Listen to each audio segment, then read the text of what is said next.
Dave, thanks for coming out from Lewis, Delaware. Lewis, I mean. That's, your visit means a lot to us. We really appreciate you coming to help us out with the project.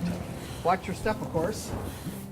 Hey, it's a great project. It's very similar to what we went through. Yours is a little more challenging, but I think you're up to it. Yeah, well, I'm from Lewis, Delaware. It's a very historic town, and one of the pieces of history that we had was the historic lightships. Unfortunately, in 1999, when our foundation started, this piece of history was disintegrating and probably soon to be broken up. Our group formed and refused to let that happen, and today what we have is a nicely preserved museum ship and an asset to the town. So I'll show you what's going on. Okay, I'm looking forward to this.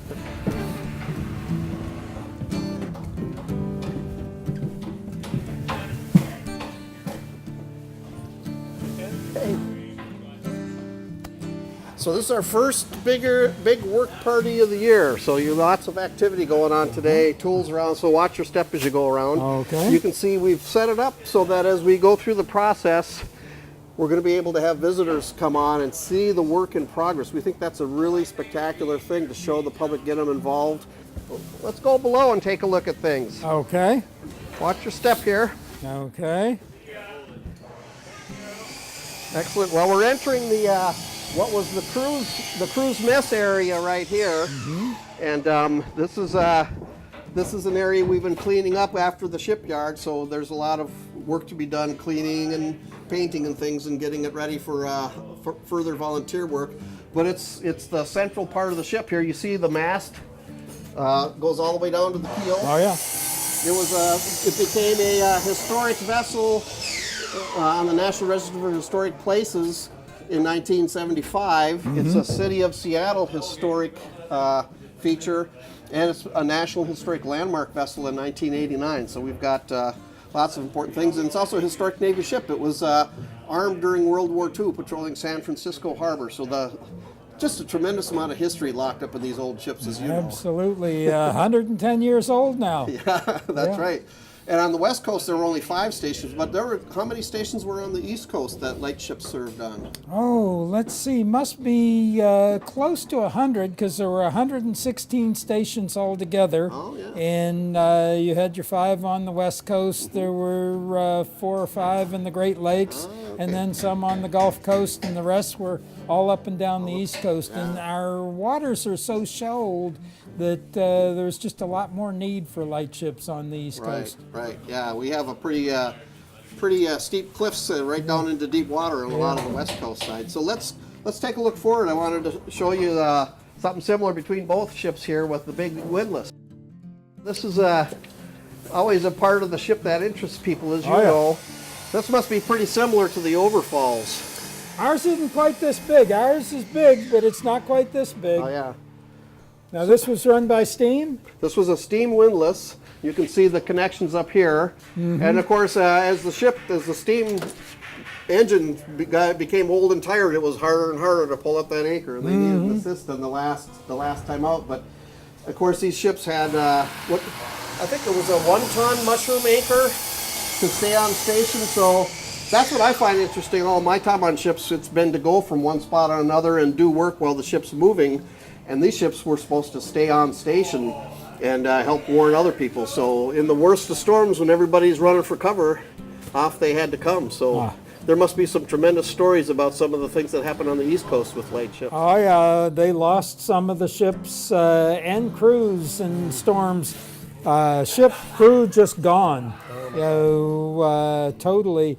But the interesting thing is, while it was dangerous that way, what the sailors feared wasn't the weather, it was collision. Oh, yes. Because in collision, there's nothing you can do. You can't hold the other ship off. If he hits you, you're hit. If he sinks you, you're sunk. Yeah, well, that's one of our historians has been doing research, and we actually talked to a guy who works right over here at Lake Union Dry Dock who served on a lightship, and that guy told us the one thing we were really good at was getting those lifeboats in the water on a very short notice. Let's go back and look at the engine room. This is a pretty neat area. Okay. And as you can see, as we're getting ready for all the deck work, volunteers are setting us up with all the equipment we need and all the tables and stuff for some good work happening. We've got some primo volunteers like George here. We can't get rid of this guy. He won't leave us. Yeah. Can't get rid of me. Can't live without you. Yeah. Anyway, this is the engine room in here. Okay. Oh, this is. And this is what we're seeing now is the top of the double compression, compound compression steam engine.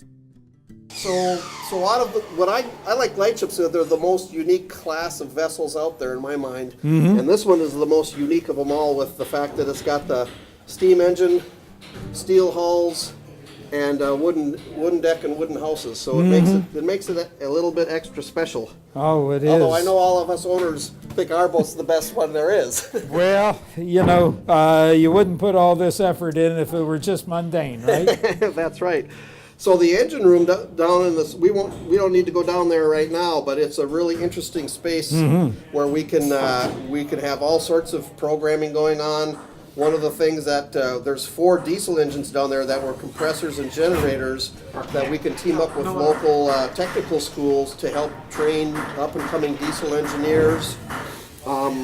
Get some steam aficionados in here to make sure the steam plant can turn over. We won't fire up the boilers again, but there's a good show you can put on for the public. And there's great spaces on the ship that are just people come on board and look around in awe. I mean, a lot of people don't get to come on a ship and to see one with all these compartments and machinery and everything. It really gives folks a tremendous feel for time spent at sea.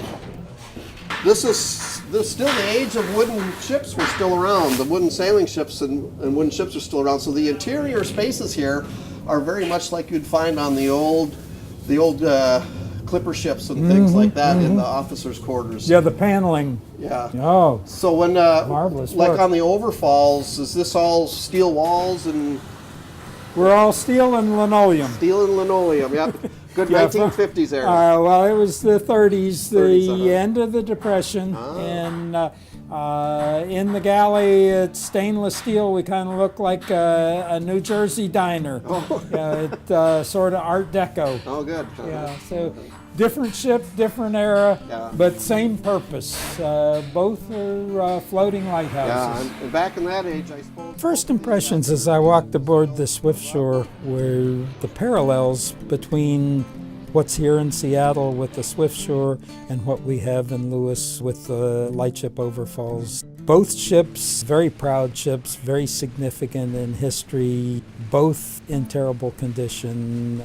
We're a little ahead of the Northwest Seaport and the Swiftsure in our restoration, but we were extremely dedicated to making sure that we were going to bring our ship back, and that's a parallel with the Northwest Seaport. Seeing all this work makes me want to set the paperwork aside and roll up my sleeves and go help those guys. I don't blame you.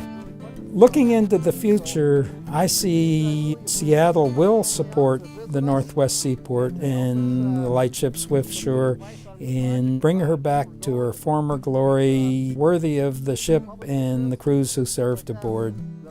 What you guys achieved on the overfalls, especially since I met you in 2007, is I'm really impressed with, and seeing the work you did out there has always kept me in good heart. Well, seeing you do this keeps us in good heart too, and it's a kind of thing that we just all working together to save these lightships. Very good. All right. The grandchildren and their grandchildren. All right, thanks.